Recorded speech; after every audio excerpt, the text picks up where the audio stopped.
Hello guys, so magluluto po tayo ng humba ng OFW. Yan, kung paano po tayo magluto. Simulan po natin sa paggigisa. Ang bell pepper po ay gisa muna natin. I-fry muna natin para maging malutong. Yan. I-fry po natin sa mantika. Yan, hanggang sumalutong at then tanggalin po natin. Yan. And then, isunod na po natin ang bawang. Gisahin po natin mabuti hanggang ito ay maging golden brown, mas masarap. And then isunod po natin agad ang sibuyas. Mabilis ang pagluluto po ito. Ayan po. Yan pong manok na yan ay pin-pressure cooker po muna namin yan para maging malambot. Tapos pinrito po namin para maging malutong. Ayan. Ginisa po natin sa bawang at sibuyas, nilagyan ng asin, nilagyan ng paminta, yan. At sinabay na po natin ang tuyo, soy sauce. Yan, pakuluan po natin ng pakuluan hanggang sa lalong lumambot ang karne ng manok. Yan po, at saka lagyan po natin ng brown sugar. Wala po kaming brown sugar, kaya po white sugar aming nilagay para mas lalong sumarap at tumamis.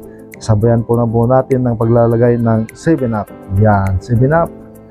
Yan, mga 3/4 o 1/4 ng 7-Up siguro pwede na.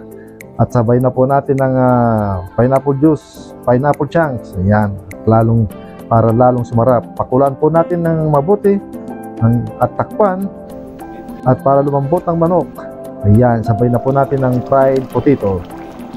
Ayan po, sa halip na saging sabang gagamitin namin, yan po na lang ginamit namin at ating sabayan na ang ating fried bell pepper. Yan, sabay na po natin yan at napakasarap. Amoy na, napakasarap. Takpan po natin ng saglit, tapos luto na po yan. Yan. Yan po ang kinalabasan ng aming nilutong humba OFW style. Juicing tingnan, napakasarap.